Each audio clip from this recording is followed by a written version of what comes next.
जो स्टूडेंट्स यहाँ बैठे हैं, आपसे मैं एक छोटी सी बात कहना चाहती हूँ। आपने एपीजे अब्दुल कलाम साहब का नाम सुना है ना सबने? हाँ, कलाम साहब ने एक बात कही थी कि in the very old times the world was driven by the muscle power, after that it was driven by money power, and now it is being driven by the power of knowledge. यानी पहले शरीर की ताकत से दुनिया चलती थी, उसके बाद कुछ दिन पैसे से दुनिया चली, और अब दुनिया कैसे चलती है? ज्ञान की ताकत से चलती है। आज अमेरिका और रूस, फ्रांस क्यों हमसे आगे हैं? उनकी जनसंख्या भी कम है, शायद वो मेहनती भी हमसे कम है, लेकिन वो हमसे क्यों आगे हैं? क्योंकि उनके यहाँ शिक्षा का जो प्रसार था वो हमसे ज्यादा हुआ, वो हमसे ज्यादा एजुकेटेड हैं।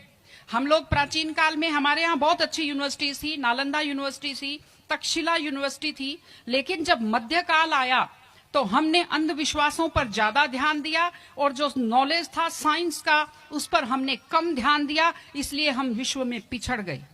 एसएसटी में आप लोग पढ़ते होंगे, 10th के बच्चे एसएसटी पढ़ते हैं, कि एक समय था जब वर्ल्ड की जो रिचेस्ट कंट्रीज थी वो रूस अमेरिका नहीं थी, वो इंडिया था और वो चाइना था।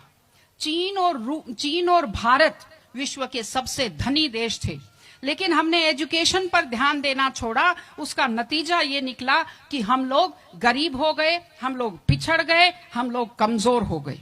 इसलिए अगर आपको खुद को ताकतवर होना है और इस देश को ताकतवर बनाना है तो आप लोग शिक्षा पर ज्यादा से ज्यादा ध्यान दीजिए। हमारी बेटियां यहां बैठी हुई हैं, आप लोग बहुत खुश किस्मत हैं, आपकी किस्मत अच्छी है कि आपने इस जमाने में जन्म लिया है जब लड़कियों को स्कूल भेजा जाता है, जब लड़कियां बराबरी के अधिकार के साथ आत्मसम्मान से जिंदगी जी सकती हैं। मैं अभी सोफे पर अकेली बैठी हुई थी, फिर उसके बाद शिफा जी आए और फिर उसके बाद संतोष जी आए, तो हमें जगह हमारी बढ़ती गई। मैंने कहा भाई पुरुषों सिंहासन खाली करो, महिलाएं आती हैं।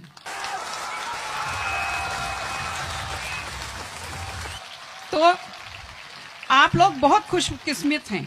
आपकी दादी नानी कितना मेहनत करती थी, सांस नहीं ले पाती थी खुलकर, घूंघट से चेहरा ढककर रखना पड़ता था, जोर से बोल नहीं पाती थी, कानाफूसी में बात करती थी, और आप कितने सम्मान के साथ अपना बैग लेकर के पूरे विश्वास से आप स्कूल आते हो।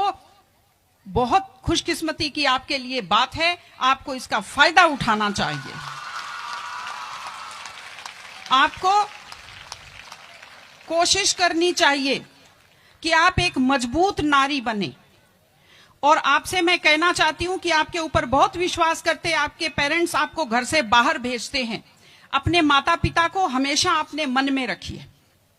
दूसरी चीज आप बच्चों से जो कहना चाहती हूँ, आजकल क्या है, पहले तो घर में बहुत सारे बच्चे होते थे, संयुक्त परिवार होता था, चलते ही कोई सिर में थप्पड़ मार देता था, बच्चों को बुरा नहीं लगता था, टीचर्स की मार खाते रहते थे, हंसते रहते थे।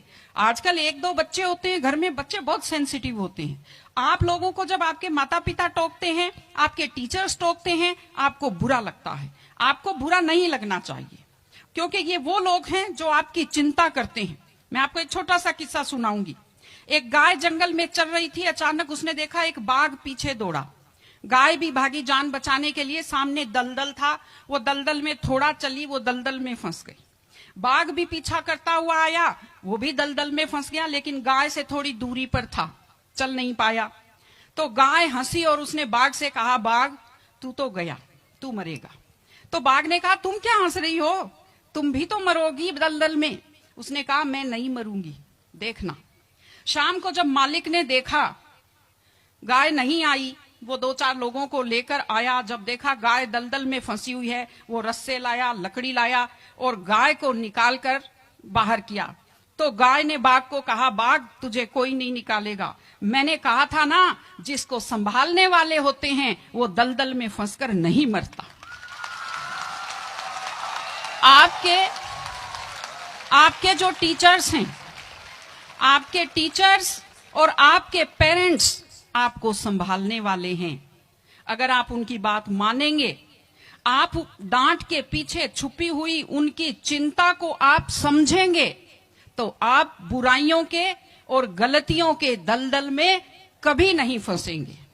इसलिए अपने माता पिता को, विशेषकर अपनी माँ का चेहरा अपने दिमाग में रखिए, अपने दिल में रखिए कि वो आपके ऊपर कितना विश्वास करते हैं, वो आपकी कितनी चिंता करते हैं, घर पे आपका इंतजार करते हैं, आपके लिए हमेशा वो दुआएं करते हैं। आपके माता पिता जब मंदिर में जाते हैं खुद के लिए कुछ नहीं मांगते, जब वो बचत करते हैं उस पैसे से खुद के लिए कुछ नहीं खरीदते, वो पैसा आप लोगों पर खर्च करते हैं। उनकी इस चिंता को समझिए, अपने टीचर्स की चिंता को समझिए।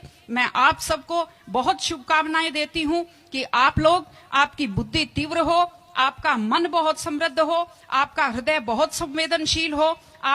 मैं स्कूल को मैं बहुत बहुत शुभकामनाएं देती हूं। टीचर से अपील करती हूं कि व्यक्ति केवल शरीर और दिमाग नहीं होता, एक मन होता है, एक आत्मा होती है। माइंड जो है, mind is sharpened by the knowledge and information.